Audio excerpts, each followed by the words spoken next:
Kita sering banget iri lihat orang sukses sampai-sampai nggak sadar. Kita lebih banyak nyalahin mereka daripada belajar dari mereka. Padahal mungkin rahasianya bukan di darah atau keturunan, tapi di pola pikir dan ketekunan.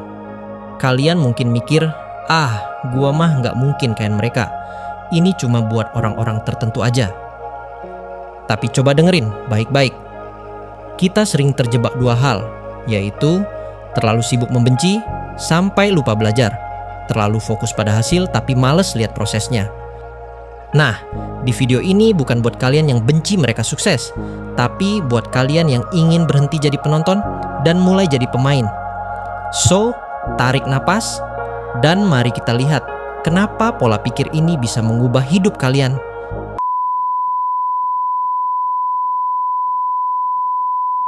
Robert Budi Hartono dari pabrik rokok kecil di Kudus, keluarga Hartono membangun kerajaan bisnis yang sekarang menguasai industri banking dan e-commerce di Indonesia.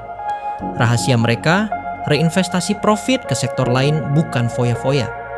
Mokhtar Riyadi, pendiri Lipo ini memulai karir sebagai teller bank. Kuncinya, jaringan kuat dan kemampuan baca tren. Dia salah satu yang pertama investasi besar-besaran di bidang properti Jakarta sejak tahun 80-an. Susi Pujiastuti, meski bukan dari keluarga kaya, beliau membangun bisnis perikanan dari nol. Polanya mirip, terfokus pada komoditas esensial dan ekspansi bertahap. Tony Fernandes, dia membuktikan pola ini bukan cuma berlaku di Indonesia. Dia melakukan hal yang orang lihat sebagai kemustahilan menjadi terobosan baru. Dengan membeli maskapai bangkrut lalu diubah jadi raja penerbangan murah di Asia dengan prinsip efisiensi dan skalabilitas. Apa yang dilakukan mereka juga bisa ditemukan di pengusaha sukses lain seperti Jan Koun, pendiri WhatsApp yang mulai dari imigran miskin. Bukan karena orang Tionghoa jago bisnis, tapi karena mereka terbiasa dengan sistem warisan keluarga yang ketat dan sistem tersebut bisa dipelajari siapapun. Tapi ingat, 60% bisnis mereka juga gagal di tahun pertama. Jadi ini bukan soal keturunan, tapi disiplin. Jadi pola pikir kita ternyata selama ini yang salah. Dan ini buat kalian yang mau berhenti jadi generasi galau rekening dan mulai jadi generasi yang pegang kendali. Setelah ngelihat semua fakta tadi sekarang, kalian pasti mulai berpikir pesimis. Itu kan mereka punya modal koneksi turunan. Tapi gue tantang kalian buat mikir ulang dan lebih dalam. Apa benar cuma itu penyebabnya? Atau jangan-jangan kita sendiri yang selama ini terlalu pesimis? Terlalu cepat nyalahin sistem? Atau malas belajar hal dasar? Ini dia 5 pola yang sebenarnya bisa kalian tiru tanpa ganti KTP atau nama belakang. Pertama, mereka menganggap uang seperti air. Dari kecil mereka sudah diajarkan bagaimana cara berbisnis. Sedangkan kita uang jajan habis hari itu juga. Dan investasi pertama kita adalah top up game. Mulai sekarang kalian bisa coba pisahin uang jajan jadi 3 amplop buat nabung, belanja, dan investasi kecil. Kedua, bisnis dulu baru gelar. Mereka rata-rata sudah mulai berbisnis secara serius sejak usia sekolah menengah pertama. Sedangkan kita sibuk ngejar ranking dan gelar, tapi lupa kalau nilai ujian ternyata nggak bisa dipakai bayar listrik. Ini bukan tentang umur atau dendam masa lalu orang tua mereka, tapi ini tentang ekstrakurikuler yang nggak pernah kalian dapat di usia 20-an, di mana pengalaman nyata adalah guru paling mahal. Ketiga, jaringan modal tak kasat mata. Jaringan mereka berbasis kepercayaan dan kompetensi, bukan tentang nominal, tapi ketika ada salah satu dari komunitas mereka kesusahan, 10 lainnya akan ikut bantu. Dan itu yang membangun kembali bisnis yang hampir runtuh.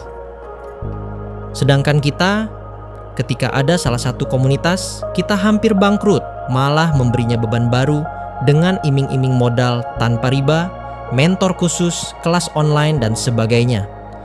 Mereka ikut komunitas bisnis sesuai minat. Sedangkan kita ikut komunitas bisnis karena tren, yang akhirnya jadi ladang eksploitasi. Ikut kelas trading saham, ikut kelas affiliate, ikut kelas e-commerce, hasilnya nihil. Keempat, Mereka punya prinsip foya-foya itu untuk orang yang bodoh.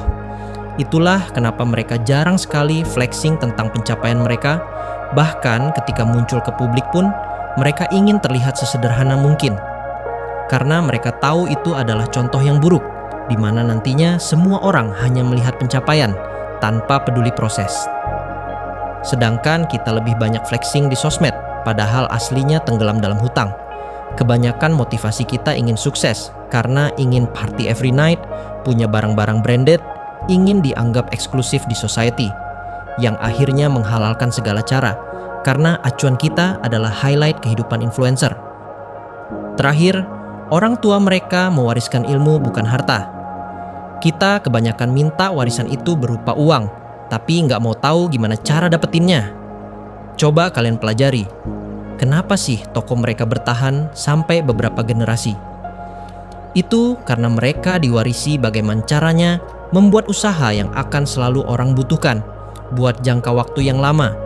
Padahal usaha mereka terlihat biasa aja di mata kita. Tapi mereka sadar selama masih ada manusia di bumi ini, pasti bakalan ada yang beli bahan pokok, bangun rumah, dan beli makan. Jadi setelah kalian tahu 5 pola tadi, sekarang gue tahu apa yang kalian pikirin. Teori doang basi. Atau, gue kan anak kos, mana bisa kayak gitu? Nah, mari coba kita lihat kenyataan sehari-hari kita. Setiap hari kalian scroll TikTok dan Instagram buat lihat orang flexing dan gosip perselingkuhan. Kalian lupa buat nabung modal usaha. Mau minta siapa modal usaha? Orang tua lagi. Boro-boro nabung. Iya kan, token kosan aja minta ke ortu lagi kalau paylater udah limit gara-gara nyawer di TikTok. Kalian bisa hafal harga skincare viral, tapi nggak tahu cara ngitung ROI bisnis sederhana. Terus kalian marah-marah karena kesenjangan sosial. Tapi kemarin malah beli kopi kekinian yang harganya setara modal jualan 10 nasi bungkus. Kenapa? Malu jualan nasi bungkus cuma karena nggak tren. Makanya kurang-kurangin nonton video 30 detik biar tahu dunia itu luas banget. Dan inilah pelajaran terpenting dari semua tadi. Sukses itu bukan seberapa banyak kalian ngomel di X, tapi seberapa jujur kalian sama diri sendiri. Di sisi lain kita lebih milih marahin orang sukses daripada introspeksi diri. Yang padahal kalau kalian tahu semua rasa marah itu perwujudan dari rasa iri kita terhadap pencapaian orang lain. Terus kita lebih milih gaya hidup daripada aset, lebih milih iPhone yang baterainya nggak kuat seharian penuh daripada HP Cina yang bisa tahan 4 hari cuman karena status sosial. Dan gua nggak heran sih ketika timeline kalian di YouTube dipenuhin konten motivasi. Udah gitu cuma nonton aja tanpa praktek. Jadi ya jangan heran kalau hidup nggak maju-maju. Kalian boleh bilang video ini nggak relevan, tapi besok pas uang kalian habis di tengah bulan, ingat ada 5 pola tadi yang kalian cuekin hari ini. Dan ketika itu terjadi, kolom komentar gue terbuka selebar-lebarnya buat jadi media refleksi diri kalian. Dan share ke teman kalian yang udah skip video ini. Kalian gak perlu jadi mereka buat sukses, tapi kalian bisa mulai dari hal kecil hari ini. Kalian yang milih mau terus jadi penonton selamanya, atau mulai belajar jadi pemainnya. Dan seperti biasa, tetap waras, tetap semangat, dan yang paling penting, tetap belajar.